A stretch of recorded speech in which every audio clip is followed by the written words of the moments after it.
పొట్ట చేత పట్టుకుని బ్రతుకుదెరువు వెతుక్కుంటూ అమ్మ నాన్న భార్య పిల్లల్ని వదిలేసి 4 రాళ్లు సంపాదిస్తే కుటుంబ అవసరాలు తీరుతాయని గంపెడాశతో కుటుంబ జీవితాన్ని త్యాగం చేసి దుబాయ్ వెళ్లిన రాజన్న సిరిసిల్ల జిల్లా వాసులు విధి వక్రించి దురదృష్టం వెంటాడి చెయ్యని తప్పుకు 18 సంవత్సరాలు జైల్లోనే మగ్గిపోయారు. తెలంగాణ ప్రభుత్వ అధికారులు మాజీ మంత్రి కేటీఆర్ ప్రత్యేక చొరవ తీసుకుని తీవ్ర ప్రయత్నం చేయడంతో జైలు నుంచి విడుదలై భారత్ తిరిగి రాగలిగారు. అన్ని రకాల చర్మ సమస్యలకు శాశ్వత పరిష్కారం ఈ శ్రీత 9281458181.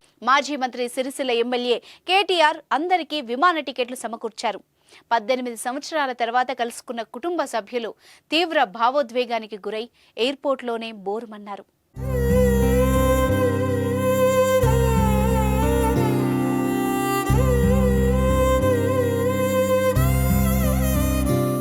గల్ఫ్ కార్మికుల సంక్షేమం బాధ్యత కేంద్ర రాష్ట్ర ప్రభుత్వాలపై ఉంది. విదేశాల్లోని భారత రాయబార కార్యాలయాలు వాణిజ్య సంబంధాలకే ప్రాధాన్యతనిస్తూ వలస కార్మికులను విస్మరిస్తున్నాయి. చిన్న చిన్న నేరాలకే ఏళ్ల తరబడి జైళ్లలో మగ్గిపోతున్నారు. వారికి సరైన న్యాయ సహాయం అందడం లేదు. చనిపోయిన వారి శవాలు సరైన సమయానికి రావడం లేదు. ఏజెంట్ వ్యవస్థను క్రమబద్ధీకరించడం ద్వారా డమ్మీ కంపెనీల మోసాలు అరికట్టవచ్చు. గల్ఫ్ సంక్షేమ బోర్డు ఏర్పాటు చేస్తే ఈ బాధ్యతల్ని చూసుకుంటుంది అని పలువురు కోరుతున్నారు. కేరళ రాష్ట్రం తరహా గల్ఫ్ సంక్షేమ కార్యక్రమాలు రూపొందించాలని, దానికోసం తెలంగాణ గల్ఫ్ వెల్ఫేర్ బోర్డు ఏర్పాటు చేయాలన్న డిమాండ్ చాలా కాలంగా ఉంది.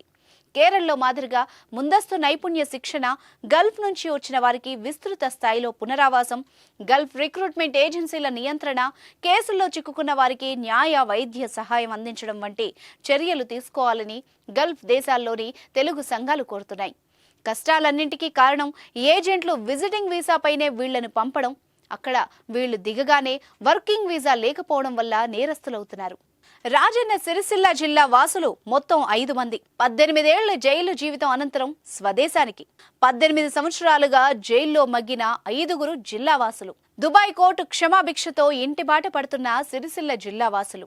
2 నెలల క్రితం దుబాయ్ జైలు నుంచి విడుదలైన కోనారావుపేట మండలానికి చెందిన దండుగుల లక్ష్మణ్, 2 రోజుల క్రితం విడుదలై ఇంటికి చేరుకున్న రుద్రంగి మండలం మనాల గ్రామానికి చెందిన శివరాత్రి హనుమంతు, ఈ నెల 21న విడుదలై రాష్ట్రానికి చేరుకున్న పెద్దూరు గ్రామానికి చెందిన శివరాత్రి మల్లేశం, రవి అనే 2 అన్నదమ్ములు. చందుర్ది మండలానికి చెందిన వెంకటేష్ వచ్చే నెలలో విడుదల అవుతారని చెప్పిన కుటుంబ సభ్యులు. అందరికీ విమాన టికెట్లు సమకూర్చిన మాజీ మంత్రి సిరిసిల్ల ఎమ్మెల్యే కేటీఆర్. అప్పుడు ఒక్కసారి నేను ఒక మనిషి నాకు ఫోన్ కల్పిస్తే అప్పుడు నేను ఒక 5 నిమిషాలు మాట్లాడితే నా పిల్లలు, నా భార్య అందరు ఏడిచారు బాగా. అక్కడ నేను ఏడ్చడానికి చాలా ఇబ్బంది అయిపోయింది. అక్కడ చేసడానికి ఏం పని లేదు. అక్కడ మనకి ఎవరు పని ఇవ్వరు. పొద్దున, సాయంత్రం, మధ్యాహ్నం భోజనాలు పెడతారు వాళ్ళు. వాళ్ళు పెట్టింది మనం తిని బతకలేము. మనం ఏమైనా చిన్న చిన్న పనులు చేసుకొని మన సూపర్ మార్కెట్లో కొనుకొచ్చుకొని మనం ఏమైనా చేసుకొని తింటేనే ఇన్ని సంవత్సరాలకు మేము బతుకున్నాం. వాళ్ళు పెట్టిన పుండుతో మేము బతకలేము. అక్కడ పైసా ఉంటేనే మనిషి జీవితం గడుస్తుంది. పైసా లేకపోతే మనిషి చచ్చడం ఉంటుంది అక్కడ. అట్లాంటి వాళ్ళు చెప్పిందే మాట, మనం చెప్పింది ఎవరు కాదు. మన ఎంబడ ఎవరే రాదు. వాడు అంటాడు నీ బారాక్ ఎక్కడ ఉంటుంది అంటాడు, పలానా బారాక్ అంటాడు. 50 సార్లు చూసినా కానీ వెళ్ళి అంటాడు. ఏమన్నా సార్ నా ఫోన్ ప్రాబ్లం సార్, నాకు ఒక ఫోన్ ఇవ్వండి సార్ అంటదంటే, పైసలు ఉన్నాయన్నారు, డబ్బు ఉందా, ఫోన్, డబ్బు లేకపోతే ఫోన్ లేదు. వాళ్ళది ఎక్కడ రాజ్యం సార్, రాజుల ప్రపంచం వాళ్ళది నడుస్తుంది అక్కడ. వాళ్ళు చెప్పింది మనం చెప్పింది మాట ఎవరైనా అక్కడ. అట్లా నరకం చాలా అనుభవించిన సార్. రాజన్న సిరిసిల్ల జిల్లా వాసులు మొత్తం 5 మంది 18 ఏళ్లు జైలు జీవితం అనంతరం స్వదేశానికి వచ్చారు. చందుర్ది మండలానికి చెందిన శివరాత్రి హనుమండ్లు, కొనరావుపేట గ్రామానికి చెందిన దండగుల లక్ష్మణ్ దుబాయ్కి వెళ్లారు. వెళ్లిన 6 నెలల అనంతరం నేపాల్కు చెందిన బహదూర్ సింగ్ అనే వాచ్మెన్ హత్యకు గురయ్యాడు. అక్కడే పనిచేస్తున్న జిల్లా వాసులు ఈ 5గురు కేసులో ఇరుక్కున్నారు. భాష సరిగ్గా రాకపోవడంతో పోలీసులకు ఏం చెప్పారో తెలియదు. కానీ పోలీసులు విపరీతంగా కొట్టి అరబీలో ఉన్న కాగితాలపై సంతకాలు పెట్టించుకున్నారు. శిక్ష రుజువు కావడంతో దుబాయ్ కోర్టు మొదట 10 ఏళ్లు జైలు శిక్ష వేశారు. అనంతరం అప్పీలుకు వెళ్లగా 25 ఏళ్ల శిక్ష విధించింది. దుబాయ్ చట్టాల ప్రకారం హత్యకు గురైన వ్యక్తి కుటుంబ సభ్యులు క్షమాభిక్ష పెడితే విడుదలయ్యే అవకాశం ఉండగా 2011లో ఎమ్మెల్యే కేటీఆర్ చొరవ తీసుకుని ఒకసారి నేపాల్ కూడా వెళ్లి వచ్చారు. నేపాల్కు చెందిన బహదూర్ కుటుంబ సభ్యులతో లాయర్ అనురాధ, ఇతర ప్రతినిధుల సహకారంతో క్షమాభిక్షపై సంతకాలు చేయించారు. వారికి ఆర్థికంగా కేటీఆర్ 15 లక్షల రూపాయల చెక్కును అందించారు.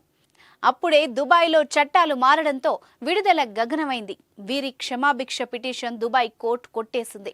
సెప్టెంబర్లో మంత్రి కేటీఆర్ దుబాయ్ కోర్టులో బాధిత కుటుంబ సభ్యులతో మళ్లీ కేసు వేయించడం, కేంద్ర విదేశాంగ శాఖ సహకారంతో దుబాయ్ రాజు అపాయింట్మెంట్ సాధించి ఈ కేసులో క్షమాభిక్ష కోరడం కోసం మంత్రి దుబాయ్లోని అక్కడి అధికారులతో సమీక్షించారు. జైల్లో ఉన్న మా భర్తని తీసుకురావడానికి మాజీ మంత్రి కేటీఆర్ చేసిన ప్రయత్నాలు సఫలమయ్యాయని, అతనికి మేము జీవితాంతం రుణపడి ఉంటామని మల్లేశం భార్య తెలిపారు. రోజు పోయి అక్కడనే 2 రోజులుండి సారు మమ్మల్ని ఎవరు పట్టించుకుంటలేరు. మా కిడ్నీలు అమ్మాయినా కానీ మా మూత్రపిండాలు అమ్మాయినా కానీ మా భర్తలు మేము ఏడిపించుకొచ్చుకుంటామని ఇక బాగా ఏడ్చినాం సార్. ఏడవంగానే ఇక ఆయన చూసిండు సారు, అమ్మ మీ కిడ్నీలు ఎందుకు అమ్ముకుంటారు, నేను ఉన్నామని నేను 15 లక్షలు మీకు ఇస్తామని ఆయన కేటీఆర్ దయ. కేటీఆర్ సారు ఆయన కేసీఆర్ సారు చెక్కుల మీద చేల మీద ఆయన చెక్ ఇచ్చిండు. ఆ చెక్ ఇవ్వగానే ఆయన 15 లక్షలు ఆయన తీసుకుపోయి అక్కడ నేపాలు కట్టొచ్చారు సార్. కట్టిన తర్వాత ఇక ఆయన ఇంకా అత్తలేరు, మరి ఇంకేరు సారు ఇంకా అత్తలేరు అంటే అమ్మ కేసు గిట్లా వాయిదేసిర్రు అని అనగానే మళ్ళీ పోయినాం కేటీఆర్ సార్ దగ్గరికి పోగానే మళ్ళీ 8 లక్షలు, పోయిన సంవత్సరంలో 8 లక్షలు కట్టి ఒక లాయర్ని పెట్టి ఆయనతో ఈ కేసు ఓపెన్ చేసి ఆయనతో మొన్న ఫోన్ చేసారు సార్. అమ్మ రాజవ్వ శివరాత్రి మల్లేశం నీ భర్తనేనంటే నా భర్తను సార్ అంటే నీ భర్త అత్తుండమ్మ నీకు సంతోషం అని అంటే సారు నీ దయ వలన సారు, నీ దయ వల్ల నీ కాళ్ళ ధర్మం దయ వలన సారు నేను ఎంతో నా పిల్లలు నేను నీ కాళ్ళ కాడ రూఢపడి ఉంటాం సారు, నా భర్త వస్తున్నట్టు నాకు ఎంతో సంతోషం అని అంటే అమ్మ 10-15 రోజులలో నీ భర్తను తీసుకొచ్చి నీ చేలో పెట్టే బాధ్యత నాది, నేను టికెట్లు కూడా నేనే బుక్ చేస్తా, వెహికల్ కూడా నేనే పెట్టి తీసుకొస్తానంటే ఆ సారు దయ వలన నాకెంతో సంతోషం. నాకు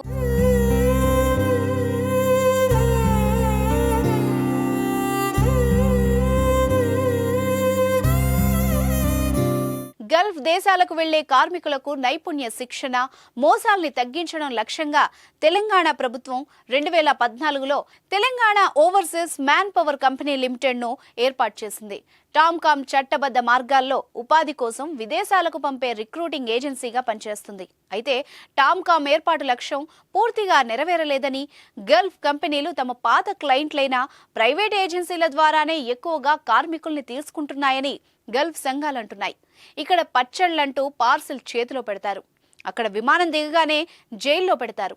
ఈ రకంగా ఉంది గల్ఫ్ బాధితుల జీవితం.